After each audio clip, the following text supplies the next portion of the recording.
Hi zusammen, herzlich willkommen zu einem neuen Video hier auf dem Natur- und Fototechnik-Kanal Amazing Nature Alpha. Mein Name ist Michael und heute stelle ich euch das nagelneue Tamron 50 bis 400 mm für Sony E-Mount vor. Und ich empfehle euch dran zu bleiben, denn es wird wirklich spannend. Viel Spaß!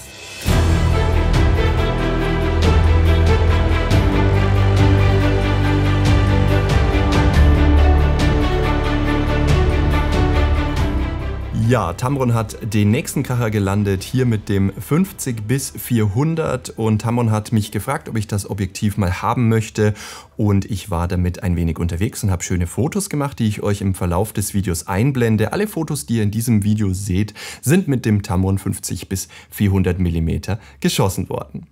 In der Vergangenheit hat Tamron ja schon einige schwere Kracher auf den Markt gebracht. Legendär war zum Beispiel das Tamron 35 bis 150, mit dem ich in Namibia unterwegs war, welches eine Offenblende von f2 bis f2,8 gebracht hat. In Namibia war ich aber auch mit dem neuen Tamron 28 bis 75 f2.8 der zweiten Generation unterwegs.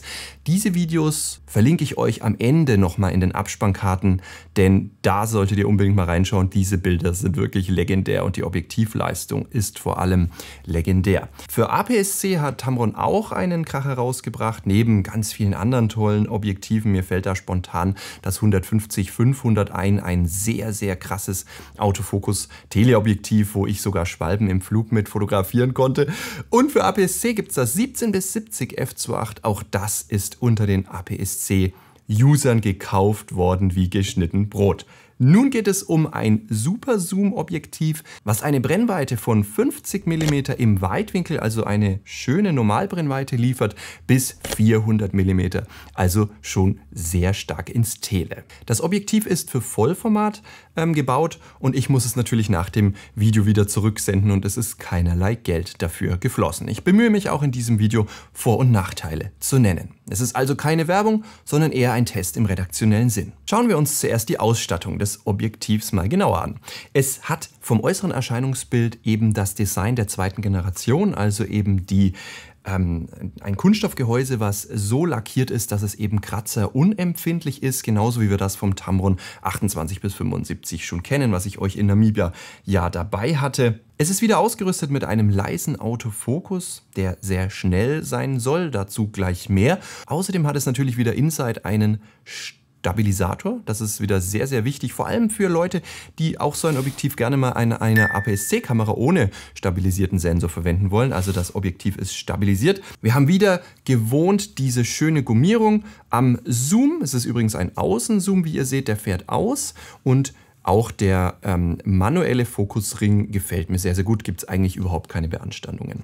Das Objektiv ist aus Kunststoff, wie angesprochen, und vorne die Gegenlichtblende ist auch aus Kunststoff. Das Objektiv ist, glaube ich, erstmalig made in Philippinen. Das kenne ich jetzt von Tamron gar nicht. Ich kann mich da aber auch täuschen. Vielleicht gab es da auch schon das ein oder andere Objektiv, was in den Philippinen gebaut wurde. Spielt auch gar keine Rolle, denn Sony baut hin und wieder auch mal ein Objektiv dort. Die Knöpfe sind wieder sehr schön gebaut. Sie lassen sich sehr haptisch toll und satt umschalten und wir haben hinten am Bajonett wieder eine Gummiabdichtung, die sehr, sehr satt anliegt. Also die ist definitiv dicht. Für meinen Geschmack fast schon ein bisschen zu stramm. Wenn ich das Objektiv anbaue, dann ist das schon ziemlich schwer. Kommen wir zur Ausstattung. Wir haben hier einen Zoom-Lock-Schalter, also der soll verhindern, dass der Zoom hier eben ausfahren kann.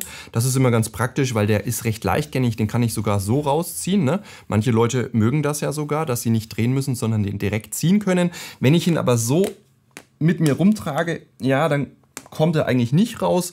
In der Zeit, wo ich damit unterwegs war, gut, das Objektiv ist jetzt neu, vielleicht leiert das auch mit der Zeit so ein bisschen aus, keine Ahnung, aber in der Zeit, wo ich damit unterwegs war, ist er eben nicht ausgefahren.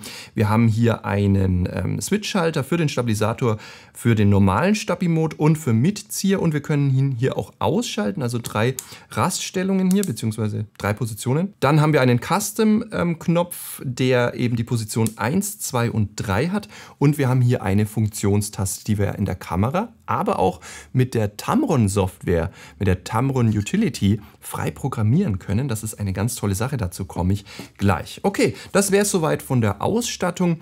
Fehlen tut ein AF-MF-Switcher, das hat aber einen Grund, dazu kommen wir auch gleich. Wieder mit an Bord ist ein USB-Port, der seitlich frei erreichbar ist. Damit können wir das Objektiv ganz einfach an unserem Computer anschließen und können eben mit der hauseigenen Software Tamron Utility ganz viele Einstellungen vornehmen. Also das ist auch ein riesiges Highlight der neuen Tamron-Linsen, dass wir die so frei programmieren können und da einiges einstellen können.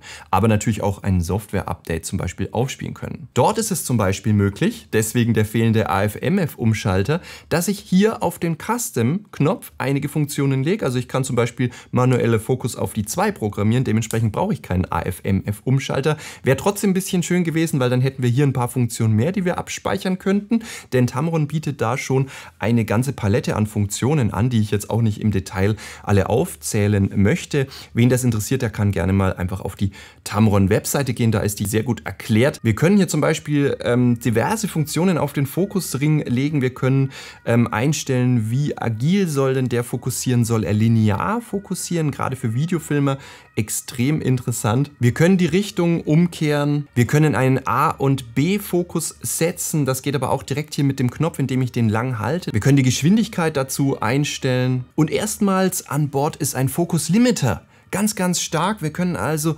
sozusagen die Distanzen selber programmieren, inwieweit soll das Objektiv denn bis auf die Kurzdistanz ranzoomen oder möchten wir den Fokus nur von 4,5 Meter bis 20 Meter haben. Das alles können wir eben hier dann frei programmieren. Hier oben finden wir noch weiße Punkte. Da habe ich mich kurz gefragt, für was die denn eigentlich sind. Da gibt es nämlich eine Stativschelle noch extra. Die können wir noch erwerben bei Tamron und dann brauchen wir natürlich hier diese Punkte, damit wir wissen, wo 90 Grad sind. Stativschelle ist keine dabei, wie ihr seht. Das heißt, es ist schon so ein bisschen hier kopflastig am Bajonett. Das ist schon nicht so toll. Wenn ich das jetzt aufs Stativ baue, dann hängt das Objektiv schon mit seinem Gewicht ganz schön vorne dran. Also am Bajonett ist ein bisschen eine Belastung. Wer das nicht möchte, der sollte sich unbedingt noch die Stativschelle holen. Zur Ausstattung gehört keine Objektivtasche, also es ist kein Köcher dabei. Dieses Objektiv ist knallhart kalkuliert und liegt einfach so in der Verpackung. Also hier keine Tasche dabei, keine Stativschelle dabei. Die spannende Frage, die sich jetzt wahrscheinlich viele stellen, bis wohin geht denn eigentlich welche Blende? Denn es ist schön und gut, wenn Tamron da drauf schreibt, das ist ein f4,5 bis f6,3. Aber ab wie viel Millimeter habe ich denn die f6,3? Habe ich die erst am Ende zwischen 350 und 400 Millimeter? Das wäre natürlich toll und lichtstark. Oder kommt die schon sehr früh? Und da muss ich euch ein bisschen enttäuschen. Also dieses Objektiv ist jetzt nicht mit einem High-End-Zoom für 3.000 € zu vergleichen, sondern das spricht eine ganz andere Zielgruppe an. Dazu komme ich gleich noch. Wir haben hier bisschen enttäuschend, schon bereits ab 154 mm geht dieses Objektiv schon in die 6.3. Ich kann euch das mal einblenden. Wir haben hier eben die f4,5, die geht ungefähr 10 mm lang, also von 50 bis 60. Dann geht ab 61 das Objektiv in eine Blende 5 und ab 84 mm geht es in eine f5.6. Also hier eine sehr kurze Staffelung, die schon sehr früh eintritt. Man kann roundabout sich dann merken, hier ab 150, 154 mm sind wir hier schon auf einer 6.3. Also das geht natürlich lichtstärker, dann aber natürlich viel größer, schwerer und extrem teuer. Das muss man dabei natürlich immer so ein bisschen berücksichtigen. Stand jetzt, wo ich dieses Video aufnehme, steht der Preis eigentlich noch gar nicht so fest, beziehungsweise konnte ich auch keinen finden. Ich denke, wenn wir das mal vergleichen, das Sony G-Master 100 bis 400, das spielt natürlich auf einer anderen Liga von der Lichtstärke nochmal. Das ist irgendwo so bei 2.400 €. Dann hat Sigma ein Vergleichsprodukt rausgebracht, ein 100 bis 400. Man darf aber dabei nicht vergessen, dass Sigma sich da die 50 bis 100 mm spart. Also das ist hier schon von der Brennweite flexibler. Und Sigma ruft hier um die 988 € ungefähr, habe ich gerade nachgeguckt, auf. Also um die 1000 und dementsprechend wird Tamron, vermute ich mal, so zwischen 1000 und 1300 € irgendwo wird sich das wahrscheinlich abspielen. Aber ihr könnt einfach mal unten auf den Link klicken. Ich habe euch das schon verlinkt. Ihr könnt das auch schon vorbestellen, falls euch so ein Zoom interessiert. Und da ist vielleicht schon ein Preis eingetragen. Für wen ist das Objektiv also geeignet? Wer sollte jetzt hier für so einen Zoom 1300 oder 1000 € ausgeben? So um den Dreh wird das irgendwo landen. Ganz klar, für alle diejenigen, die keinen Sony G-Master 100 bis 400 für 2.500 € brauchen. Ja, also die einfach sagen, ich verzichte bewusst irgendwie auf ein Minimum Performance und auf ein Minimum vielleicht Objektivgüte und auf ein Minimum Lichtstärke und habe dann eben ein Objektiv, was die Hälfte kostet. Optische Qualität schauen wir uns gleich an, Fokusgeschwindigkeit etc. kommt jetzt noch. Aber für wen ist das Objektiv geeignet? Was können wir damit fotografieren? Ich würde sagen, es ist für alle geeignet, die ein kompaktes Objektiv suchen, vielleicht fürs Mountainbiken, vielleicht für Reisen, was immer im Rucksack dabei ist und wo man trotzdem eine sehr gute Flexibilität zwischen den 50 mm und den 400 hat. Mit den 400 oder ich sag mal mit den 200 bis 400 lassen sich zum Beispiel wunderschön Landschaften verdichten. Es lassen sich aber natürlich auch gerade mit 400 mm und vor allem, wenn wir das vielleicht noch an einen APS-C-Crop-Sensor anschließen, ja, lassen sich vielleicht auch wunderschön Tiere fotografieren. Ja, wie ihr es hier ganz gut sehen könnt. Da habe ich ein paar Rehlein erwischt. Ja. Also das ist so eine Bandbreite, wo ich sage, Landschaften verdichten, Tiere fotografieren, aber was bei Tamron ja meistens ein absolutes Highlight ist, ist die Naheinstellgrenze. Wir haben hier ein leichtes Makroobjektiv in der Hand, ein 1:2, das ist richtig, richtig viel. Ihr seht das an den eingeblendeten Makrofotos, hier könnt ihr schon richtig nah rangehen und könnt richtig tolle Makros machen. Also das sollte man auf jeden Fall ernst nehmen und ich liebe das einfach, diese Möglichkeit mit so einem flexiblen Objektiv unterwegs zu sein, wo ich fast alles damit machen kann, außer Lichtstärke.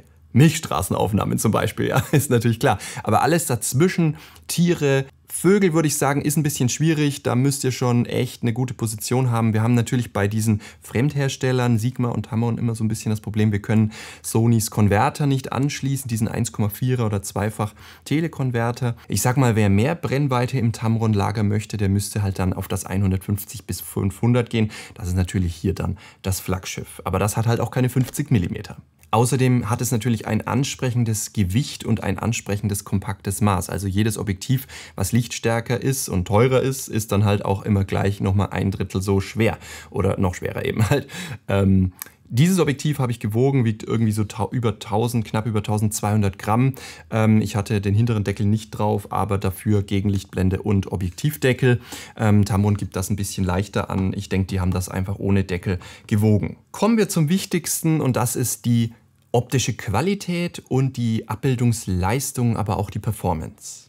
Ich war damit schön in der Natur unterwegs und ich habe ja schon einige Fotos eingeblendet. Fangen wir mal mit der Vignettierung an. Ich habe hier diesen Motor-Paraglider oder wie sich die Teile schimpfen, fotografiert und klar, in der Preisklasse ist das Objektiv natürlich nicht frei von Vignettierung. Wir sehen hier im blauen Himmel schon eine Randabschattung, obwohl das jetzt ja keine F4 ist oder eine F4,5, sondern schon eine F6.3, F8, sehen wir trotzdem noch eine leichte Vignette. Das ist klar, damit muss man natürlich rechnen. Chromatische Aberrationen haben mir sehr, sehr gut gefallen. Bei all den Fotos, die ich gemacht habe, konnte ich keine chromatischen Aberrationen provozieren. Von daher kann ich dazu nichts Negatives sagen. Bokeh finde ich sehr, sehr angenehm, hat mir wirklich sehr viel Spaß gemacht, hier das Bokeh anzuschauen. Schon mal auch im Sucher und im Display der Kamera fand ich das ganz, ganz toll. Wenn man es dann am Monitor anschaut, sieht man schon die leichte Neigung zu Zwiebelringen. Besonders bei sehr aggressiven Spitzlichtern ist das ja immer sehr ausgeprägt. Bei 50 mm finde ich das aber noch gar nicht so störend und ich finde das einfach angenehm. Auch bei Bokehkreisen, wo keine aggressiven Spitzlichter im Hintergrund sind, wirkt das Bokeh sehr, sehr angenehm und absolut stimmig. Sonnenstern ist erwartbar gut ausgefallen. Da habe ich jetzt aber auch in der letzten Zeit kein Objektiv gehabt, was da wirklich sehr, sehr hässlich ist von den Profi-Herstellern. Scharf ist es sowieso immer sehr brutal. Vor allem die Naheinstellgrenze mit den Makros macht natürlich hier sehr, sehr viel Spaß. Den größten Makromaßstab von 1:2 erhaltet ihr nicht bei den 400 mm, das wäre da dieses Foto, sondern bei den 50 mm. Da kommt ihr natürlich dann am meisten ran. Aber da müsst ihr natürlich so ein bisschen aufpassen, denn wenn ihr hier sehr, sehr nah ran wollt, dann seid ihr halt schon hier irgendwo mit dem Insekt, was ihr fotografiert und dann schattet euch die Gegenlichtblende hier manchmal schon so ein bisschen das Licht ab. Gegenlichtverhalten war bei mir auch fast durch die Bank unauffällig. Einzig und allein hier beim Makro ist mir aufgefallen, dass ich so ein paar Regenbogeneinschläge im Bild habe. So ganz, ganz kleine. Habe ich mich erst gewundert, was das ist, aber trotz angebrachter Gegenlichtblende treten die dann doch manchmal auf. Fast schon legendär bei Tamron ist die Fokusgeschwindigkeit. Auch dieses Objektiv, obwohl das hier wirklich ein attraktives Preisgefüge, denke ich, ansprechen wird, hat eine hohe Fokus-Performance. Ich habe hier bei den Serienbildfotos, bin ich mal auf die Kamera zugerannt. Die Marion hat mich abwechselnd mit 50 mm oder mit 400 mm fotografiert. Referenzkamera ist hier die Sony A9, weil das die beste Autofokuskamera neben der A1 ist. Da habe ich ja schon diverse Videos dazu gemacht und ihr seht, dass wir hier ab und zu den Fokus verlieren, aber das Objektiv findet den Fokus dann mit Hilfe der hohen Fokusleistung der A9 natürlich wieder, und wir haben eine Ausbeute, die sich sehen lassen kann. Sie ist nicht am oberen Rand, würde ich sagen, von dem, was möglich ist, aber auch nicht am ganz unteren, und von daher muss ich sagen, wenn ich da 10 Bilder in der Sekunde mache, was ich eingestellt habe, dass die Marion nicht hier 200 Bilder auf die Karte schießt in wenigen Sekunden, habe ich die A9 so ein bisschen gedrosselt auf die Hälfte, 10 Bilder in der Sekunde.